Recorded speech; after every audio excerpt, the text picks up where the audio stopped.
So paano nga ba mag-activate ng ating TikTok Pay Later at paano ma-approve agad-agad sa pag-apply, okay? So sa video nito mga lalabs, ituturo ko po sa inyo step by step kung paano tayo mag-activate at kung paano tayo ma-approve agad dito para po makautang tayo dito kay TikTok, okay? So una po natin gagawin, punta po tayo sa ating TikTok account. Then punta tayo dito sa My Shop, ayan, dito sa baba. Then hanapin nyo po sa taas yung TikTok Pay Later, ayan. Makikita nyo po yan, no, sa taas. Ayan. Kung wala po kayong TikTok Pay Later, subukan nyo pong i-login yung TikTok account niyo sa ibang account, sa ibang cellphone. Baka sakaling magpakita tong TikTok Pay Later. Kasi yung iba kasi, hindi nagpapakita itong TikTok Pay Later. Ayan. So, pindutin natin tong TikTok Pay Later, no? Pindutin natin yan. Then, ito yung kasunod na makikita natin. So, dito, meron dalawang step na gagawin. So, una, verify your phone number. Then, add your information. Ito, nakailang apply na ako. Actually, nakailang apply na ako dito. Lagi akong nare-reject.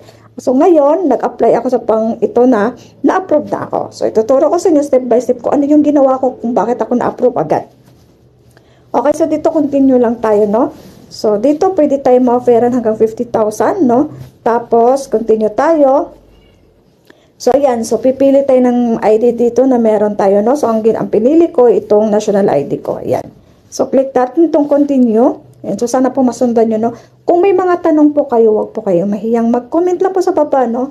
Hihintayin ko yung mga comment niyo kung meron kayong mga tanong, no? At paki-like na rin kung nagustuhan niyo yung video nito. Ay, malaking tulong po yun sa akin. Okay. So, dagang salamat po in advance. Okay, so dito, so picturean nyo lang yung ID nyo ng ayos, yung klaro, no? Tapos mag-next na tayo. Okay, so dito, picturean niyo yung harap at yung likod ng inyong ID. Tapos, automatic na siya makikita na yung mga ID number. Ayan. Tapos, continue na tayo. Ayan, so confirm lang natin, no? So, ganun lang siya kadali. Step by step na po to. Tapos, dito naman po ay kailangan mag-picture tayo ng ating, yung sarili natin, no? So, selfie. So, start lang natin yan. Then, pagkatapos, ito na po yung kasunod. So, additional information required. So, dito, kung mga personal information lang, kung ano yung source of income mo, ganon. Tapos, continue lang tayo ulit. Ayan. So, dito, lagay mo lang yung place of birth, yung mga personal information mo lang, no? So, importante dyan. Sa akin, kasi dati, hindi ko nilalagay yung source of income ko na. Lagi lang akong freelancer, ganon. Tapos, lagi ako nare-reject. So, ginawa ko ngayon, ang source of income ko, naging business owner ako. Tapos, yung income ko ay 96 to 120,000. Nilakihan ko na, tinudo ko na. Oh, tapos, ayun, na-approve na ako, no? So, ginawa ko, hindi na freelancer. Naging business owner na ako. Kahit wala naman. Joke lang, charot. So, dito, so, lagyan nyo lang place of birth. Kaya, tapos, kung kailan kayo magbabayad, yan, sa mga lang.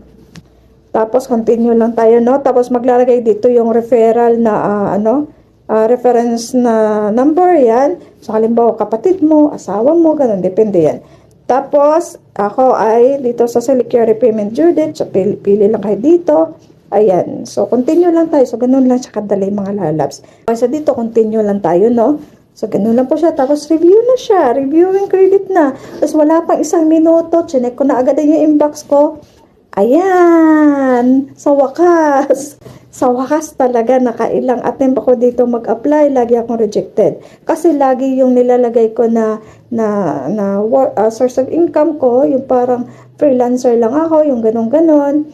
Parang walang klaro ang ko. So, dito, ginawa kong business owner. Ayan, meron akong credit limit na 3,000. Malay mo, lalaki pa to sa susunod, no?